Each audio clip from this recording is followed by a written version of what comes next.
जय हिंद सभी बच्चों। आज 10th क्लास का प्रकाश प्रकाश का चैप्टर है एक, उसमें एक टॉपिक है परावर्तन तथा अपवर्तन पढ़ने जा रहे हैं। प्रकाश क्या है?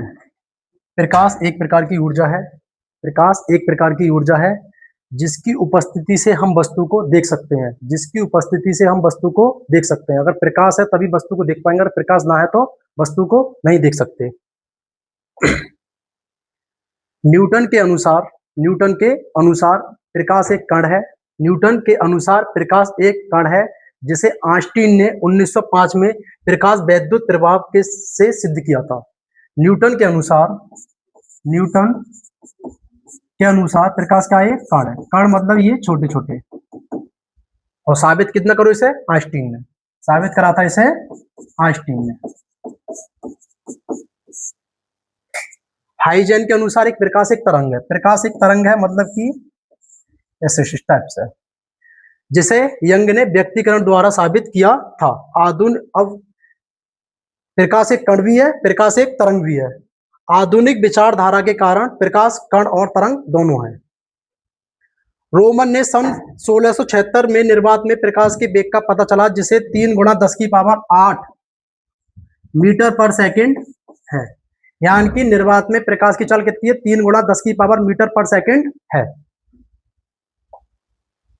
प्रकाश का सर्वाधिक वेग निर्वात में होता है। प्रकाश को सर्वाधिक वेग जो कहां होता है? निर्वात में। प्रकाश का कड़ी का सिद्धांत किसने दिया था? न्यूटन ने। प्रकाश का कड़ी का सिद्धांत यानी कि प्रकाश एक कण से मिलकर बना है, इसे किसने दिया था? न्यूटन ने।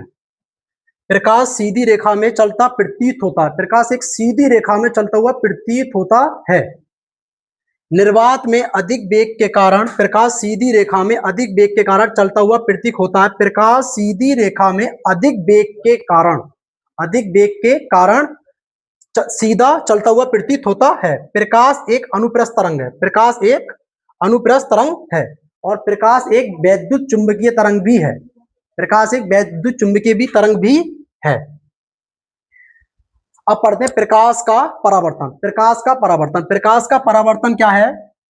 प्रकाश किसी चिकनी पॉलिशदार सतह से टकराकर वापस उसी माध्यम में लौट जाना प्रकाश का परावर्तन कहलाता है। प्रकाश किसी चिकनी पॉलिशदार सतह से टकराकर वापस उसी माध्यम में लौट जाना प्रकाश का परावर्तन कहलाता है। जैसे कि मान लो ये हमारी चिकनी पॉलिशदार सतह है, इसे एक आपतित किरण है, इसके लिए बोलते हैं हम ये वाली किरण ही है आपतित किरण। और ये चिकनी पॉलिशदार सतह से टकरा के ये वापस उसी माध्यम में लौट गई, और जिस ये कोण से आपतित हुई उसे बोलते हैं कोण आई। इसे बोलते हैं कोण आई। और जिस कोण से ये परावर्तित हुई उसे बोलते हैं कोण आर। और कोण आई बराबर कोण आर, यानी कि जितने कोण से आपतित किरण होगी उतने ही कोण से क्या होगी? रिफ्लेक्शन हो जाएगी, यानी कि परावर्तित हो जाएगी। इसकी डेफिनेशन लिख रही देखो। प्रकाश किसी चिकनी मतलब ये वाली चिकनी पॉलिशदार सतह से टकराकर वापस उसी माध्यम में लौट जाना प्रकाश का परावर्तन कहलाता है।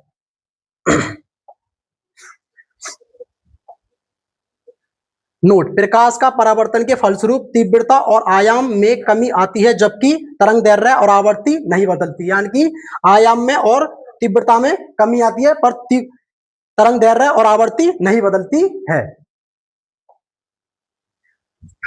आपतन कोण परावर्तन कोण के बराबर होता है। जैसे कि कोई किरण आई और किरण चली गई, और ये क्या हमारा अभिलंब, यानी कि कोण आई बराबर कोण आर। यानी कि जितने ही कोण से कोई किरण आएगी उतने ही कोण से कोई वापस चली जाएगी।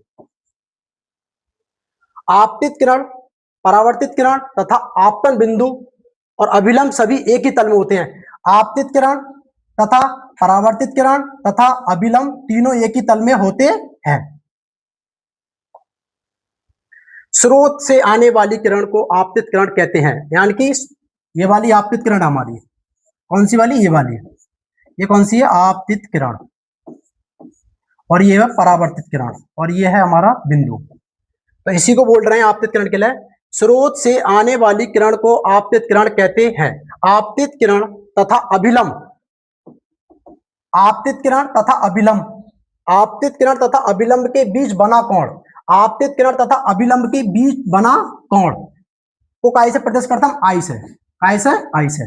आपतित किरण तथा अभिलंब के बीच बना कोण आई से प्रदर्शित करते हैं।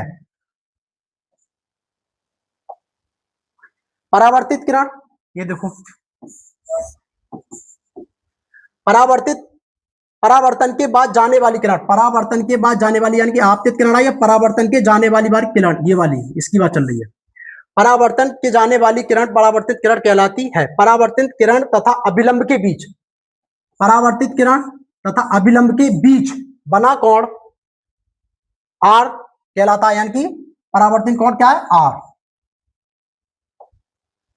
आपतित किरण तथा अभिलंब, आपतित किरण तथा परिवर्तन किरण तथा को अलग करने वाला ये है, ये है हमारी आपतित किरण, ये है हमारी परावर्तित किरण, और इसको बीच को अलग करने वाली रेखा कहलाती है काल अभिलंब। आपतित किरण तथा परावर्तित किरण, आपतित किरण तथा परावर्तित किरण को अलग करने वाली काल्पनिक रेखा को अभिलंब कहते हैं। काल्पनिक रेखा मतलब कि जैसे कि कोई कल्पना करनी, शायद बीच में कोई ऐसी रेखा होगी। तो आपतित किरण तथा परावर्तित किरण को अलग करने वाली काल्पनिक रेखा को अभिलंब कहते हैं, यानी कि ये वाला अभिलंब। देखो अब इसकी 2-3 न्यूमेरिकल है वो और करते हैं उसके बाद। ये हमारा चित्र है किसका, परावर्तन का, और ये हमारा बीच में अभिलंब है, ये कोण आई है और ये कोण आर है। ये हमारी आपतित किरण है, आपतित किरण, ये हमारी परावर्तित किरण है।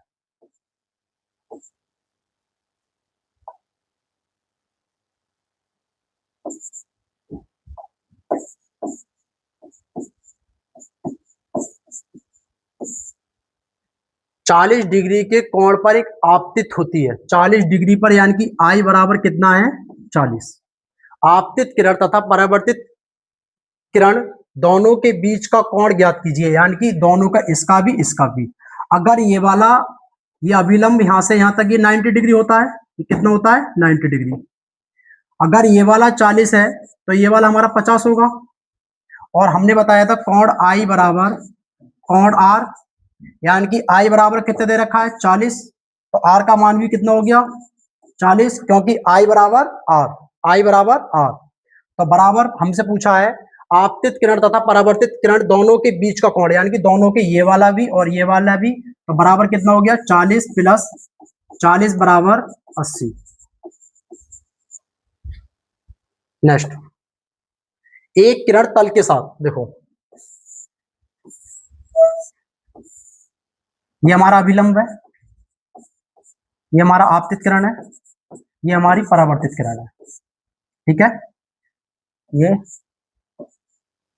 एक किरण तल के साथ, यानी कि तल के साथ, एक किरण तल के साथ 35 डिग्री का कोण बनाती है, यानी कि 35 डिग्री का कोण बनाती है। ये किस कोण के साथ परावर्तित होगी, यानी कि अगर ये 35 है तो हमने बोला था ये पूरा 90 डिग्री है, तो ये हमारा कितना बचा, 55, कितना बचा, 55। और मैंने अभी बताया था कोण आई बराबर कोण आर, कोण आई बराबर आर, यानी कि आई का मान जितना होगा उतना ही आर का होगा, और आई का मान कितना दे रखा है, 55, तो आर का मान कितना हो गया यहाँ पे, 55, ठीक है। और ये वाला 55 हो गया, तो यहां से यहां तक कितनी होता है, 90 होता है ये, तो 55 यहाँ आ गया, तो यहाँ कितना आएगा, 35, है कितना आएगा, 35। अब पूछा है यह किस कोण के साथ परावर्तित होगी, यानी कि किस कोण के साथ परावर्तित होगी, तो यानी कि हमारा तल के साथ कितना था, 35, तो किस कोण के साथ होगी, 55 की, कितने के, 55 की, क्योंकि कितने सर, ये तल के साथ 35 डिग्री का कोण बना रही है। उसके बाद आई का मान बचा था 55, क्योंकि इसका पूरा कितना होता है, 90 डिग्री पूरा होता है, 90 डिग्री अगर 35 यहाँ पर लग गया तो यहाँ पे कितना बचा हमारा, 55, तो इस वाले का मान पूछा है, इस वाले का, यानी कि ये क्या है, तो ये कितना बचा, क्योंकि आई बराबर आर, तो इसे कितना हो गया, 55। एक किरण तल के साथ, देखो आपतित किरण है ये हमारी, ये परावर्तित किरण है, और ये अभिलंब है। एक किरण तल के साथ, एक किरण तल के साथ 45 डिग्री का कोण बनाती है, 45 डिग्री का कोण बनाती है, कौन, एक तल के साथ, तल हमारे ये है, तो मैंने बताया था आई बराबर कोण आर। अगर ये वाला 45 है तो ये वाला पूरा कितना है, 90, तो ये 45 हो गया, तो ये कितना बचा, 45, ठीक है। और आई बराबर आर, यानी कि आई का मान 45, तो इसका भी मान 45। और हमसे पूछा क्या है, यह किस कोण के साथ परावर्तित होगी, यानी कि किस कोण के साथ परावर्तित होगी, यानी कितने के, 45। ठीक है। नेक्स्ट, 20 डिग्री के कोण पर एक किरण आपतित होती है, तो वह किस कोण के साथ परावर्तित होगी। देखो 20 डिग्री के कोण पर एक किरण आपतित होती है, ये आपतित है हमारी, ये अभिलंब है हमारा, और ये परावर्तित किरण है। ठीक है। 20 डिग्री के कोण पर एक किरण आपतित होती है, यानी कि 20 डिग्री के कोण पर, ये वाला कोण की बात कर रहे हैं, कितनी, 20 डिग्री। 20 डिग्री के कोण पर एक किरण आपतित होती है, तो हमारी ये वाली 20 डिग्री के कोण पर एक किरण आपतित होती है, यानी कि उसका आई का मान कितना है हमारा, कोण आई बराबर 20। वह किस कोण के साथ परावर्तित होगी, यानी कि हमसे पूछा ये वाला, मैंने अभी बताया था कोण आई बराबर कोण आर, और हमें दे रखा है आई बराबर 20, तो कोण आर बराबर भी हमारा कितना हो गया, 20, क्योंकि इसका भी मान कितना हो गया, क्योंकि आई बराबर आर।